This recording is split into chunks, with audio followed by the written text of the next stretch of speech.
चूँकि आर्टिकल 14 जो हमारा संविधान है कहता है इक्वलिटी बिफोर लॉ, संविधान के सामने, कानून के सामने सब बराबर हैं। बीपीएससी के चेयरमैन के स्टेटमेंट की कोई वैल्यू नहीं है। ये अदर स्टेट में मैसेज जा रहा है और अफसोस की बात है, ये मतलब कि कहिए कि एक शर्म की बात है हम बिहार वालों के लिए। संविधान में जब अमेंडमेंट हो सकता है तो नोटिफिकेशन क्यों नहीं है? क्या संविधान से बड़ा है नोटिफिकेशन? लाइव न्यूज, खबर तो पक्की है। क्या नाम हुआ आपका? जी, मेरा नाम मोहम्मद राशिद इकबाल है। कहाँ से हैं? और मैं नवादा से हूँ। मैं सेक्रेटरी हूँ आयुमेल बिहार स्टेट का और दिल्ली का यूथ ज्वाइंट सेक्रेटरी हूँ। ये आप छात्र के साथ आए हैं कि आप खुद कर? मैं खुद जो है एक लीडर, मतलब स्टूडेंट यूनियन का लीडर भी हूँ, ठीक है। और मैं सरकार से गुजारिश करता हूँ कि बराए मेहरबानी जिस तरीके से बीएड अपीयरिंग को आपने मौका दिया उसी आधार पर सीटेड जुलाई 2023 को मौका दीजिए। चूँकि आर्टिकल 14 जो हमारा संविधान है कहता है इक्वलिटी बिफोर लॉ, संविधान के सामने, कानून के सामने सब बराबर हैं। जब बराबरी की बात हमारा संविधान करता है तो ये कैसा कानून है, ये कैसा नोटिफिकेशन है कि आप बीएड अपीयरिंग को मौका दे रहे हैं, सीटेड अपीयरिंग को मौका नहीं दे रहे हैं? ये संविधान का उल्लंघन है, तो इक्विवेलेंट उल्लंघन, बिल्कुल बिल्कुल।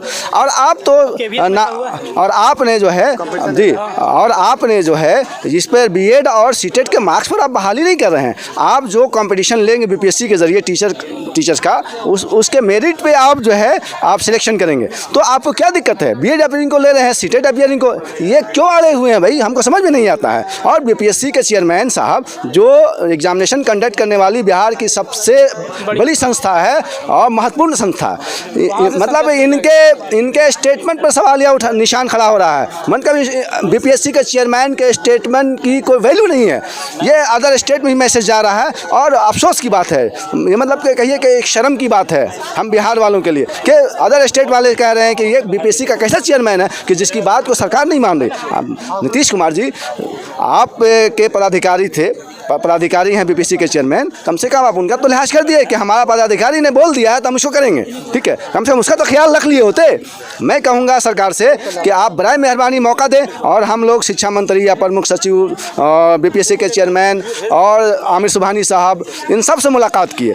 सब ने कहा कि ये नीतीश कुमार जी के हाथ में जो करेंगे वही करेंगे, ठीक है। नीतीश कुमार जी ने कहा कि अब इसमें आमिर सुबहानी साहब से जब मेरी मुलाकात हुई, जो चीफ सेक्रेटरी हैं बिहार स्टेट के, उन्होंने कहा कि इसमें नोटिफिकेशन निकल गया, अब इसमें कोई चेंजिंग नहीं है। मैंने उनसे कहा कि दिव्यांग वाले में तो चेंजिंग हुआ है, ठीक है। और अभी देखिए बॉटनी जूलॉजी वाले में भी चेंजिंग हुआ और एक बार नहीं बहुत बार ऐसा हुआ कि नोटिफिकेशन में अमेंडमेंट हुए हैं। संविधान में जब अमेंडमेंट हो सकता है तो नोटिफिकेशन क्यों नहीं है? क्या संविधान से बड़ा है नोटिफिकेशन? इतना बड़ा अडंगा भी नहीं है ये, ऐसा भी बहुत ठीक है समझे ना, पूरी बात होने दीजिए, समझे ना। तो हमारा कहना यह है कि जब संविधान में अमेंडमेंट हो सकता है, बहुत सारे फंडामेंटल राइट्स में भी 2/3 बहुमत से चेंजिंग हुए हैं, ठीक है। हमारा कहना सरकार से यही है कि आप बराए मेहरबानी ये नोटिफिकेशन में चेंजिंग लाइए, ठीक है। ये और छात्रों के कैरियर के साथ खिलवाड़ ना हो। आप एग्जाम्पल दे रहा हूँ मैं, अभी देखिए भागलपुर में पुल गिरा, ठीक है।